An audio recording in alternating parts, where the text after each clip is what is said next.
there. I just wanted to say thank you to some new subscribers I've gotten lately, and thank you for all of your support, for those who have left comments, and people who have said things about my videos, and things like that. So I wanted to do this video based on a poll that was on my Patreon, which I do have a Patreon now. I will put a link to that in the description. And so, if you like my videos, go ahead and join, and you can get early access to my videos, access to exclusive polls, access to an exclusive channel in my Discord for chatting with other Patreon members, things like that. So, hope you enjoy. This video is going to be me talking about what it means to me being a therian. This is the video that was voted on my poll on Patreon. So, I guess the first thing I should probably start with is, what is a therian? A therian is somebody who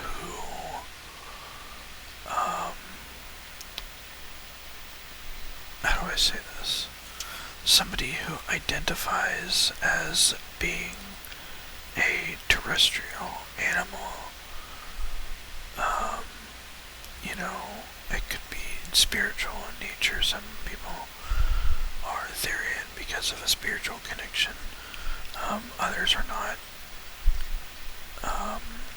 Some just feel that they are an animal and not human. Therian is under the umbrella of otherkin, and otherkin can apply to therians, but also things like fictionkin, which is, if I'm remembering correctly, somebody who believes that they are a fictional animal. It could be like a dragon, for example. And so therian is specifically for terrestrial animals, meaning animals that exist on Earth. So foxes, dogs, wolves, cats, otters, things like that. Any animal that does not exist in our world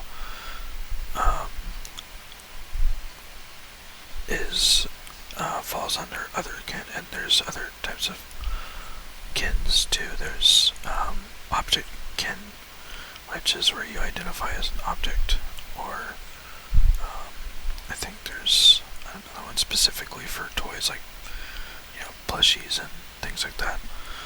Anyways, I'm getting a little off track. So, to me, I guess I'll start with kind of how I discovered it. Ever since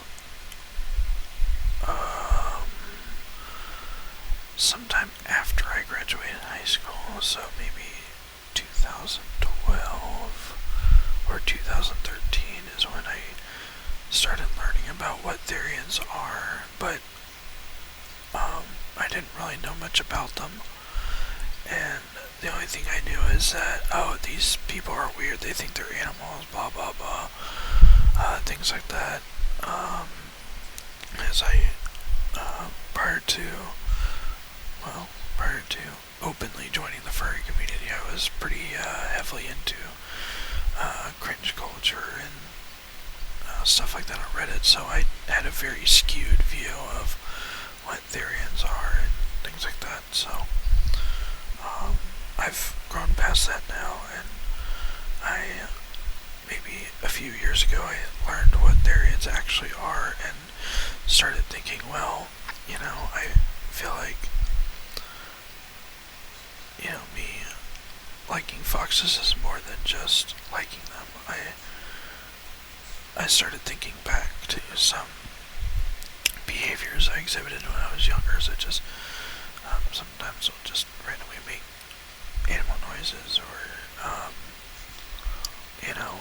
just generally sometimes act like an animal, and I thought it was just me being a silly kid, but then I connected it to personality as well, and I thought, well, maybe I am a fox, so I kind of ended up putting it on the back burner for a while. I didn't really feel that I actually was therian, but then once I made some friends who were therian, I started thinking about it more, and I thought, well, maybe I am, and then I did some kind of self-discovery, and then I think it was last year, maybe, I don't remember exactly when, but I want to say last year sometime, is when I actually decided, okay, I am a therian, and I am a fox therian. I am not human, I am a fox. I mean, obviously I know that I still have a human body, which is often a source of dysphoria for me, which is another thing I'll cover, but and then sometime this year, like maybe a month or two ago, I thought, well, some of my behavior, I think, more aligns with being a dog and not a fox. So I started looking into it, considering different breeds and things like that. And I found that,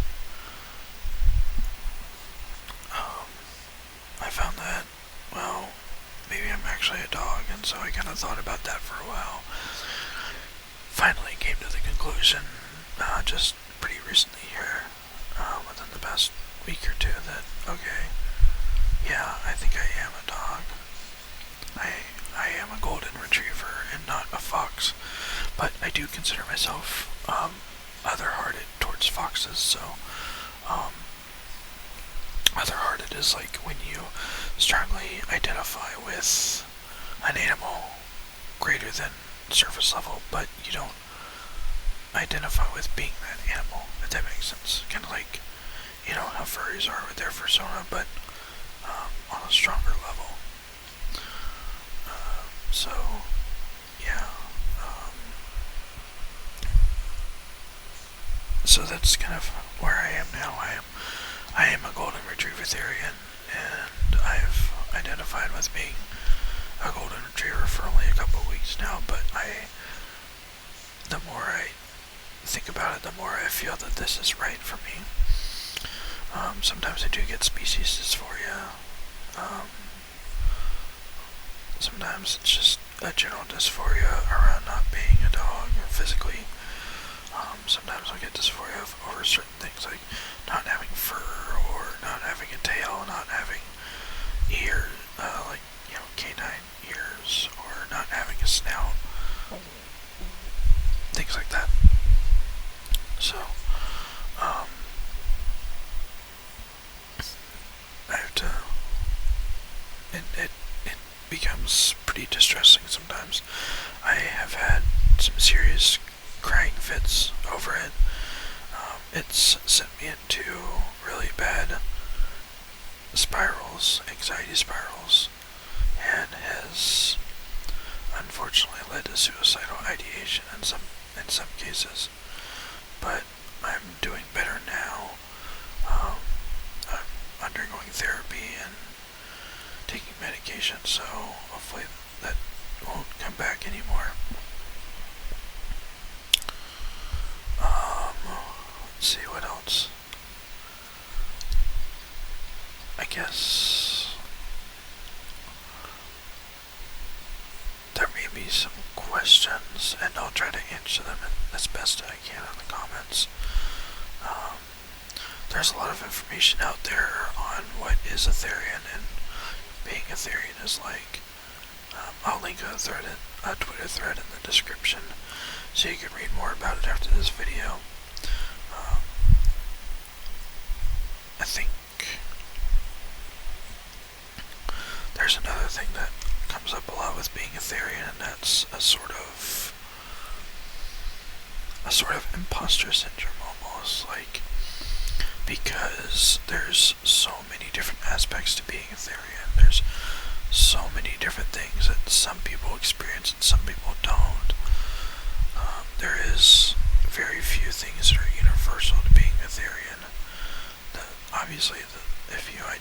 with it being an animal, you are a therian, and there's other aspects that can come with that, but they are not a requirement by any means. For example, even though I am a therian, I do not shift. Shifting is when you enter a mental headspace of your animal, of your stereotype. Stereotype being the animal that you identify with. So, if you enter a headspace that's more aligned with being a normal dog, then that would be mental shifting. I don't experience that at all. Sometimes I might get into a little bit more of a dog headspace if I'm very relaxed and very content. But I don't know if I can really call that shifting. I guess partial shifting, I guess. Anyways, phantom limbs is another thing I don't really experience. Sometimes I do on very rare occasions. Again, usually when I'm feeling very relaxed or content, that's when I usually get the phantom limbs. Another thing is, there's a lot of different things that I don't experience that other therians do that I often stress about and worry, I'm not a therian because I don't get the phantom limbs all the time, or I'm not a therian because I don't shift a lot, or as much as the others do. But if you're a therian, you have to tell yourself that, yeah, other people have these things, but, everyone is different. Everyone experiences being a therian differently. And just because you don't get phantom limbs, or just because you don't experience mental shifting, doesn't mean you're any less of a therian or not a therian. It just means that you don't experience that. So, if anyone out there who's listening to this is questioning if they're a therian, I guess the biggest thing I would recommend is, first of all, don't rely on asking others what they think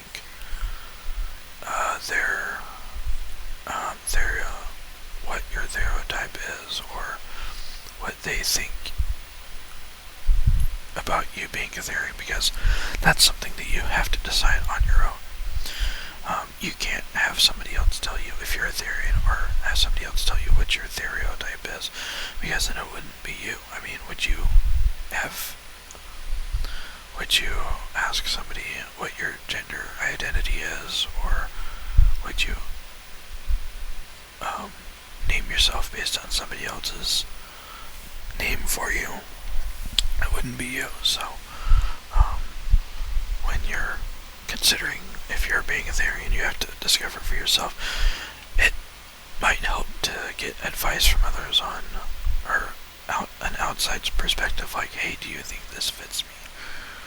But it should not be the end-all be-all of deciding it. What I would recommend is, I would strongly recommend you do independent research and a lot of self-reflection. If you think you might be a fox, start researching foxes, learn about their behavior, learn about their habits, the way they live, and see if that aligns with what your behaviors are and what your personality is. See if you can notice patterns, and not just single events either, but patterns that go over the course of life or something. So don't let somebody else tell you who you are. Don't let somebody else tell you that you're not a therian. Just tell you what your stereotype is. You have to do that for yourself. So once you do your research and, okay, I think I might be a fox therian, or I might be a dog therian, wolf, whatever. Spend some time thinking about it. Maybe try asking some of your close friends who you trust to start referring to you as an animal, as your stereotype or whatever, and see how it fits, kind of test driving it to see if it fits. And if you don't get it the first time, then that's fine. I mean, I started off as a fox therian, and I was certain that I was a fox for the longest time, but then I decided, oh, I'm not really a fox, I'm actually a dog. So if you don't get it right the first time, then, that's just part of growing and learning about who you are. It's all a self-discovery journey. Everybody has a different journey. You can't compare yourself to others. Oh, this person, everyone else knows what they are, so I'm not therian if I can't decide on what my stereotype is. But that's not right, You have to tell yourself everyone has a different journey, and some of those people that are so sure about what stereotype they are, they might have gone through a few different stereotypes themselves over the course of their life, or they might, in a few years' time, they might decide, oh, I'm not really this stereotype, it might actually be something else. So just because you don't know what you are right away doesn't mean that you're not a therian, or that you're any less valid than others. So, yeah, comparison to others is the biggest. It's your worst enemy, But, anyways, think of what else I should cover about being therian. I can't really think of about anything else in a general sense, so let's do this. If you have any specific questions about being a therian, whether it's about me specifically, about what it's like for me to be a therian, or if you have any questions about being a therian in general, or if you want advice, put a comment in the description, or put a comment, and I'll try my best to answer it. Or if I get enough questions, I might do a follow-up video with and answer your questions on video. So, yeah, so leave a comment, and I hope to see you on the next video. Goodbye.